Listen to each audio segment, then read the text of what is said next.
শায়েখ জর্দা খাওয়া কি জায়েজ আছে কিনা?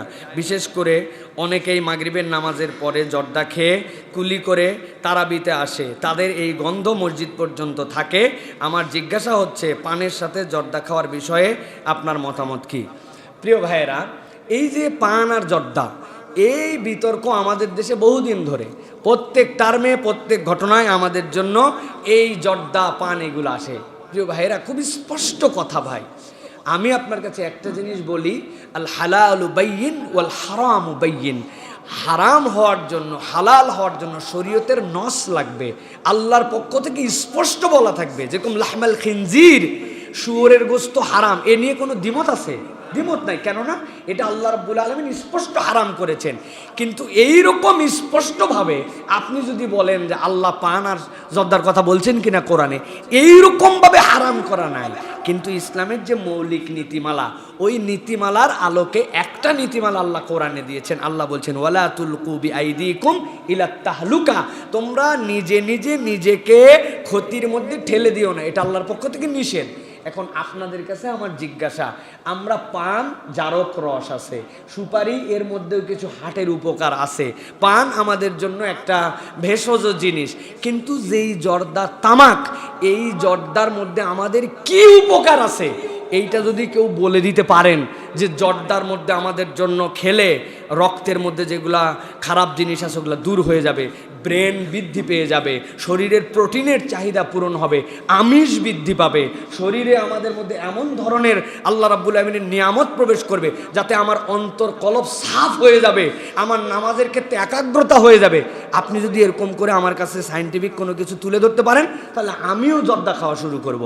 আর যেহেতু এটা প্রুভড যে এর মধ্যে নিকোটিন আছে, এর মধ্যে উপকার নাই, উল্টা তামাক মুক্ত, টোবাকো মুক্ত করার জন্য প্রজেক্ট নেওয়া হয়। বাংলাদেশে যারা টোবাকো উৎপাদন করে, বিশেষ করে বেনসন অ্যান্ড হ্যাগেজ, এই যে কোম্পানি, এদেরকে শর্তের মধ্যে আছে যেই অঞ্চলে ওরা তামাক উৎপাদন করে ওখানে কোটি কোটি গাছ লাগাতে হয়, ওই তামাকের গাছ পর্যন্ত ক্ষতি করে আমাদের জন্য। আচ্ছা ভাই বলেন তো, আমরা তো কত কিছুই খাইলাম, না বুঝেও অনেক সময় পুঁই শাকের সাথে শাক খাই, পুঁই শাকের সাথে ঘাস খাই, চলে আসে না ঘাস দু একটা, কিন্তু আপনারা কোনোদিন তামাক পাতার ভাজি খাইছেন? কেন? তো পুঁই পাতার মতো এটাও তো একটা পাতা, তার মানে এটা কল্যাণ শুরু থেকেই নাই। অথবা আপনি যে সেন্সেই ঠেলে এটাকে জায়েজ করতে চান, এটা কখনোই জায়েজ হতে পারে না। এখান থেকে বেঁচে থাকাই আমাদের জন্য দায়িত্ব। প্রিয় ভাইয়েরা, আল্লাহ রাব্বুল আমিন আমাদেরকে এই বুঝটা দান করেন, যা কল্যাণকর নয় সেটা আমি খাবো না। ভাই একটা জিনিস ভালো করে বলি, এই যে দাড়ি রাখা ফরজ, ওয়াজিব, তাই না? আমাদের জন্য দায়িত্ব।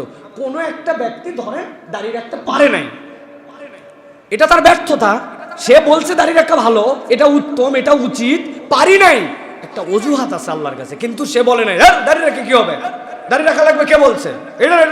এটা বললে ঈমান চলে যাবে।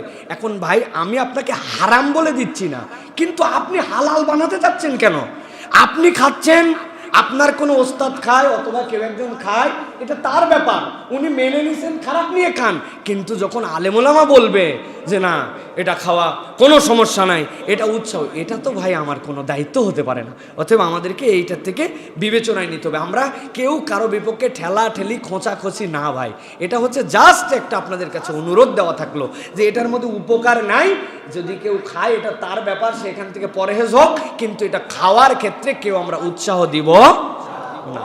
দেখছেন ভাই তামাকের গায়ের মধ্যে কত বড় ছবি দিছে, ওখানে তো গোলাপ ফুলের ছবি দেওয়ার কথা, সাথে মসজিদের মিনার, পাশে খানায় কাবা, মধ্যে হুজুর।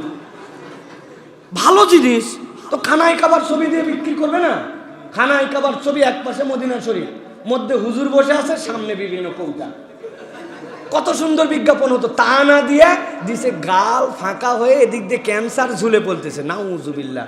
ওরাই তো জানাইছে এটা খারাপ, তা আমি আলেম ওলামা হিসেবে কেমনি এটা ভালো বলি? ভাই দোষ আমারও থাকতে পারে, মাঝে মাঝে আমিও খাইতে পারি, কিন্তু এটা আমার ব্যক্তিগত দোষ, এটা তো উৎসাহ দিতে পারি না, ঠিক কি না?